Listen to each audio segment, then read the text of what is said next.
Hello, today we're going to look at probably the most important thing in a kitchen, and that's knives. There isn't really one knife that's going to do all jobs for you, so we're going to have a look at the different knives that you can use for different things and how to get the best out of them, how to keep them sharp and clean.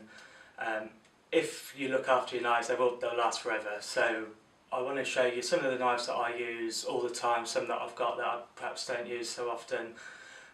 So that includes sort of more specialty knives.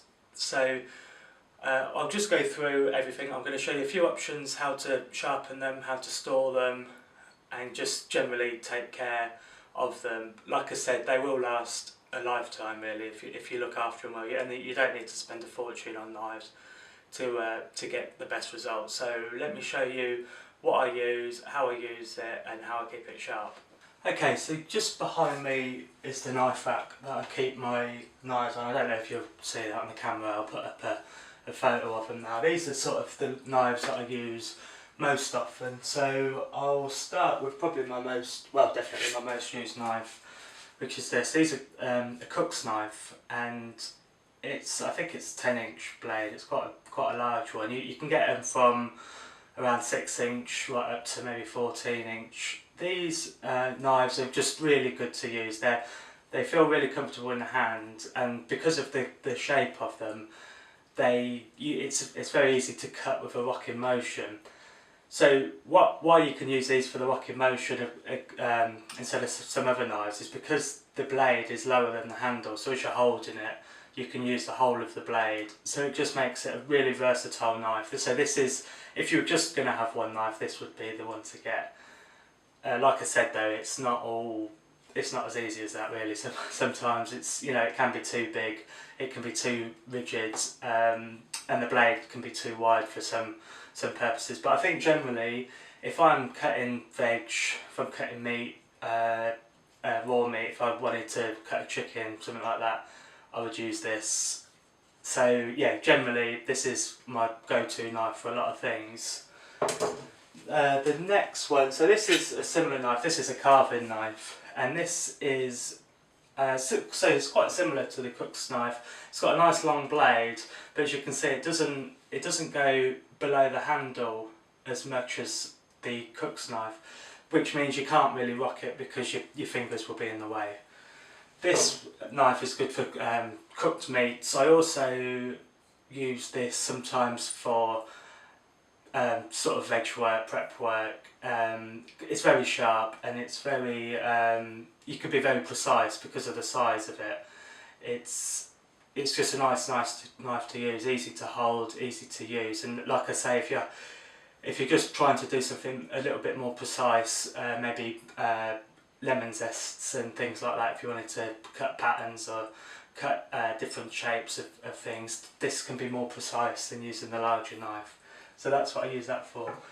Just go back to this knife. In all knives, to hold a knife, and I see, obviously the handle is there to be gripped. The easiest way for the best results I find, is to actually grip the blade of the knife as well as the handle. So just have one finger and your thumb over the blade. That way it's very precise. If you're holding it here, the blade can go anywhere really. It's not as precise as this, because while I'm holding it there, I know exactly where I'm going with the knife. It just makes things a lot easier for me. It's something you should really try. I was a bit sceptical when I first started learning sort of more advanced knife skills. My chefs would say to me, hold your knife like this. And it didn't come naturally at all at the beginning, but now I couldn't hold a knife like that now. It just doesn't feel right, it doesn't feel secure like this. And I do that with all knives now. So it just makes things a lot easier to use, to cut. So it's definitely worth a go.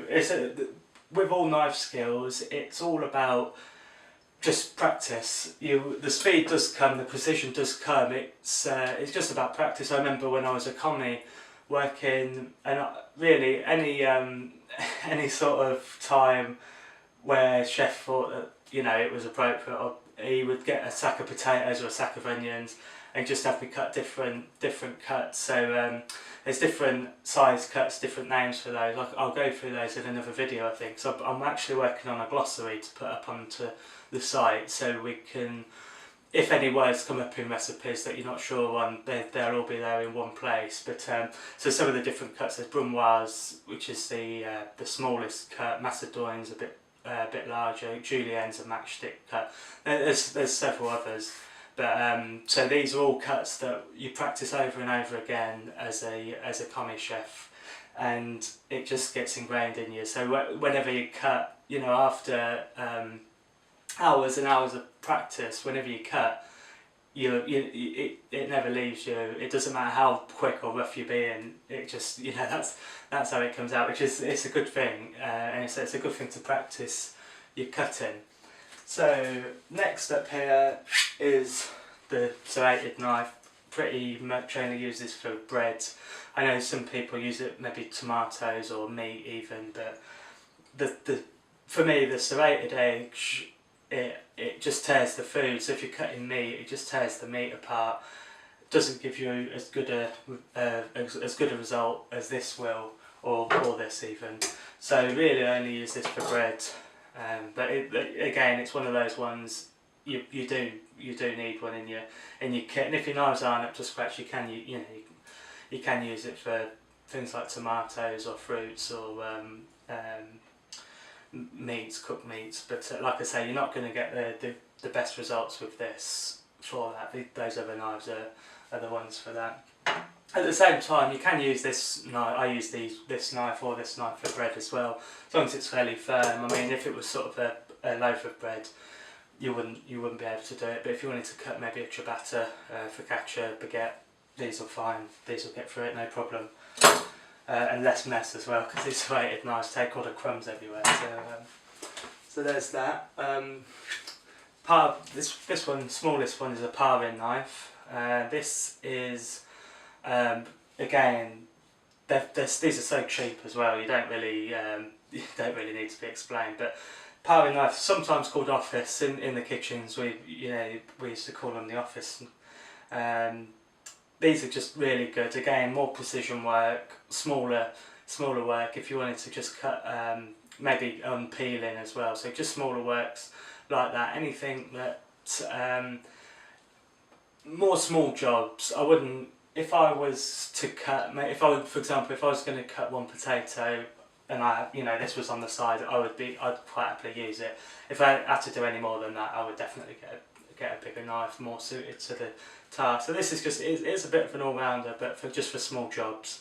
But they're really handy to have, and there's a lot you can do with them.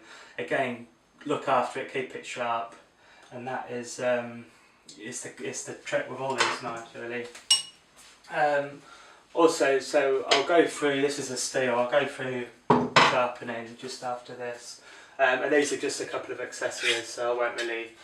so that's a cramped palette, so it's good for spreading, so like icing or anything like that. This is a flat palette, which again, so you couldn't spread as precise as that with this, because again your hand's going to be in the way.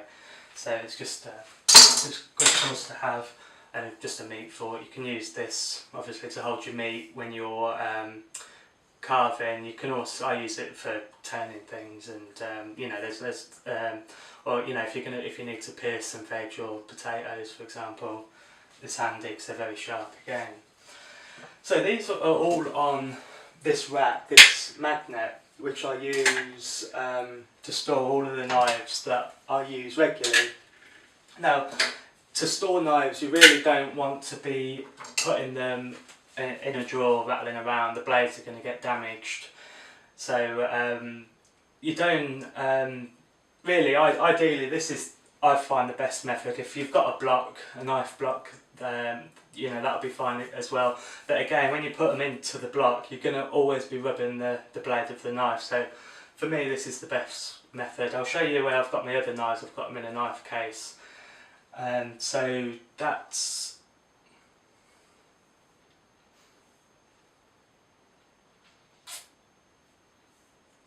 So that's it for knives really. One other thing, when you're cleaning knives, don't put them in the dishwasher. That blunts them as well. It's not a good idea. Just wash them by hand and dry them well as well. Some knives will rust. Not all knives. So this larger cook's knife doesn't.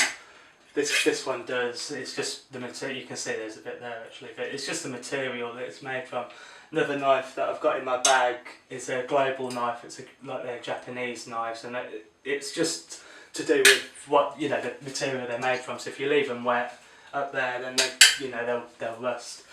So that's it. Let me just get my knife bag out, and I'll show you some of the knives that are handy. Hi, this is my knife bag. So this is where I store away the knives that I don't use as often. I'll put a picture up across now so you can see it and how it works. This is also what I'd use if I ever cook anywhere, if I ever go to anywhere to work. I'd always pack this bag to take my knives with me. I always use my own knives. It's sort of standard practice across kitchens. So firstly, this is the global knife that I was talking about. So this one, again, it does rust. These knives are, this is a G5, so these are the vegetable series. They're incredibly expensive knives. I think it was over £100, this knife, and I don't use it very often at all. It's okay for short times. It's really, in fact, the shape is really good. I like it. The weight's very good. It's so sharp and it stays sharp forever, it seems. But the thing is, I just find it uncomfortable after long periods. I think I get a blister on my fingers. It's probably the way I hold it, but that's the way I'm comfortable holding it, and I don't. I don't want to change the way I grip it, because I feel that that's the best way for me. So I don't really use it at all. Like I say, short times it's fine, but if I'm using it for any long period, it's not great. Which is why I was saying about the price. Like I say, this was well over £100, I think. But these, the cook's knife that I use all the time, it was maybe £30. I think you can pick them up £30. I'll stick a link below so you can see some of the different knives. But yeah, these are again, these are very cheap. I've had this now for maybe 11 years, 10-11 years I think, and it's still going strong. It's lost the end a bit where I've dropped it a few times and that. I suppose it probably could do with a upgrade, but it still works perfectly. Kept it sharp, and so it's fine. And so that shows that the cheap knives even can last. So these knives here, I'll just go along in order, whatever they are. So this knife is a fish knife, so if you're cutting fish. And now this knife, again, incredibly sharp, and it's flexible. So, okay, just show you how flexible it is. It's, it won't break at all. This is a really good knife. So it's great for filleting fish, because while you're trying to get around the curve of the fish, you can, or if you're skinning round fish, for example, you can really get round and get a really good cut on that. So like I say, it's very sharp. But really, all knives should be kept very sharp. So, but yeah, again, it is important with a fish knife to be nice and sharp. And then next, another cook's knife. Again, these are just sort of the bread and butter really. It's a smaller one again. So this is more precise work. This would be really good for. So this is just, again, it's just a backup. I've got another one here as well.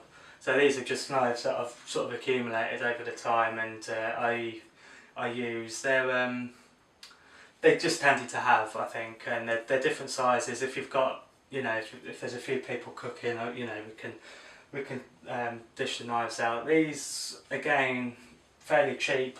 Some of these knives were part of a set that I bought from Nesbitt's, the catering supplier. This one is so these are Victorinox brand, which are, I think all these ones in here, other ones are.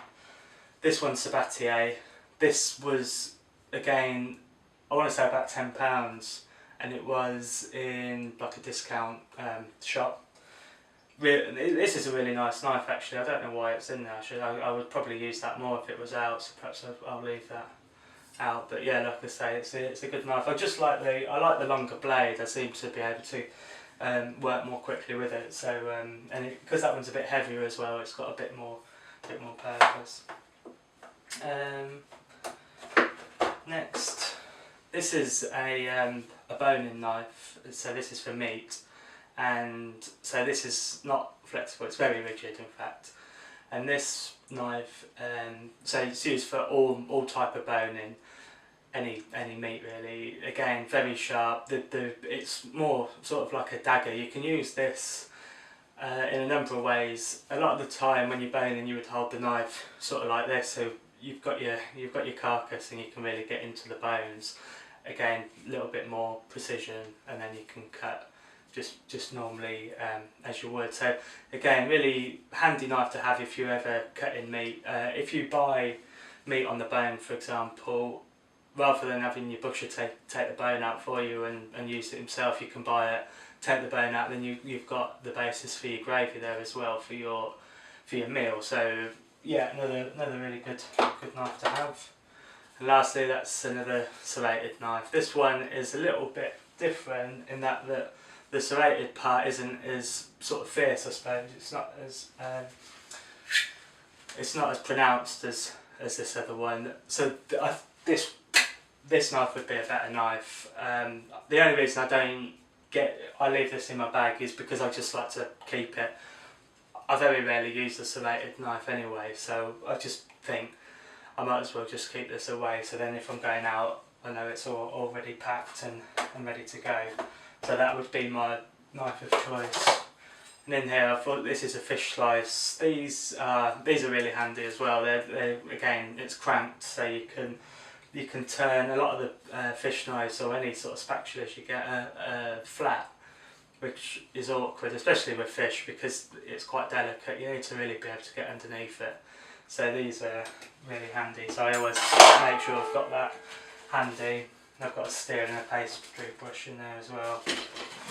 And that's it. So like I say, it's got more compartments, so I chuck a couple of those in as well normally when I'm going out. But then that is me covered really for all for anything that might come up. So okay, so that's all the knives. I'm going to show you now about sharpening the knives. So you know how to store them.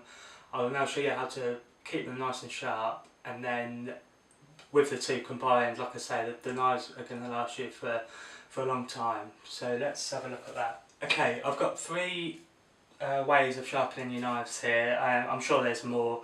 When I was starting out, actually, I used to take my knives to a key cutters every 3-4 months, and they would run it across their machine for me, and that was, that worked really well. Now I use a whetstone, so you can get these online as well. Again, I'll put links for this stuff below, but it's I'll just open it up. It's basically just this stone. This is a medium one, so it's just more all-round type thing. It's just a rough stone. You like carpenters use them for chisels and things as well. It's that sort of thing. What you do with this is you submerge it in water until all the bubbles stop coming. So when you put it in, it will produce a lot of bubbles from it. Once it's stopped producing bubbles, then you just sort of get it out. I normally lay it on a tea towel or something so it doesn't move. I think this pack, it's supposed to sit in there and not move, but I find it doesn't really work. So I just put it on a folded tea towel, and then with your knife, you just drag it across at 5 degrees. So when it's nice and you just drag it across each part of the blade, front and back. Just do it maybe 5 times, give it a try. And so this is really for sharpening. I use this maybe every month or every 2 months. So this isn't something that you would use each time each time you found your knife was getting a bit blunt. You would use a steel for that. So these are, you can pick these up anywhere. Again, this is really, I could do with a new one really. I've got a couple, but they're all sort of in the same situation. You can actually get diamond steels, which are the better ones, and they're around the same price now as well. And they've got like a flatter edge instead of being round like this. This is what you would use all the time really, daily, every other day. And what you do is, this has got a thumb guard, because when you bring your knife down you quite often hit the bottom, so just make sure that your hand is underneath there. So I don't know if you can see on the video, but you can see all the gashes there. So what you do, keep it nice and firm, hold it upright, hold your knife nice and firm, and then at 5 degrees just bring your knife down, covering all of the blade, and then do that each time. As you can see, if it comes down, if it hits the bottom there, it's not going to cut my finger off basically. So just do maybe I don't know, maybe 10, 20, you know, like I say, it's one of those things, precision is very good, so just start nice and slow, just get a bit of practice, and then, you know, the speed comes after that. So but that is, like I say, you'll be using that every day. This is another one. I did a review of this. I got sent it from Razor Red. So it's a new product. It does a similar job to the steel. So it's just got some teeth here. It's got a suction pad as well, which you can fix it down onto your bench.